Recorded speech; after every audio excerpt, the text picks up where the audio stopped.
Hey, Joanne, what is earnest money and when do I need it?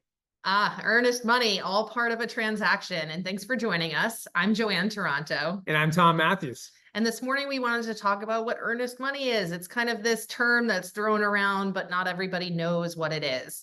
So earnest money in Massachusetts is issued on two separate occasions during a transaction. Now, Tom, what is the first place that you have any earnest money? This is when you're writing your offer. And for everyone out there who has not written an offer yet, your earnest money does not leave your hands unless your offer is accepted. Correct. But by making a contract in Massachusetts, a contract has to have what's called consideration, and the consideration is money. So we say that we're going to either give a check or an electronic deposit through an ACH deposit. And what we say is we're going to write an offer, let's just say for $500,000. And we're going to put earnest money. Historically, it's been $1,000. I'd say more recently, you've seen people do between $2,500 to $5,000. They say that's going to be my earnest deposit that will go up with the offer. That will go into an escrow account, typically held by the listing agency. And that money ultimately will be part of your down payment. Now, Joanne, when's the second deposit?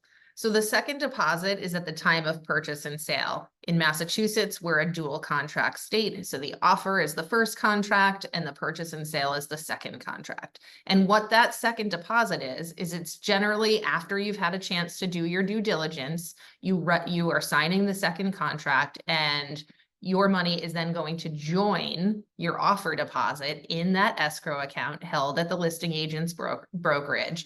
And what that says is, here, seller, I'm not going to arbitrarily walk away from this transaction, because the scenario you want to think about when you're selling is, what if the buyer walks away? Right. What is their risk? Correct. Because your risk is big as a seller. You have a buyer walk away, your risk is big. You're going to lose your sale. What is the compensation in that scenario? So historically and typically, everything's negotiable in real estate. Yeah. We see 5% that gets put up, 5% of the purchase price that gets put up with a earnest money at purchase and sale.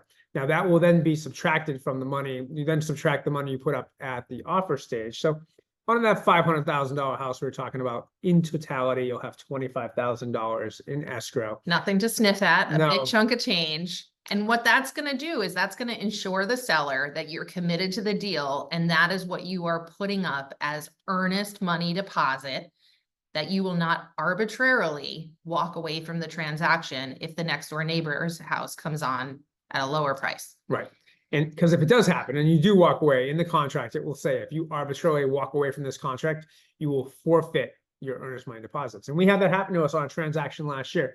3 days before closing, the buyer called us up and said, we are not going to move forward with the closing. Will you give us our money back?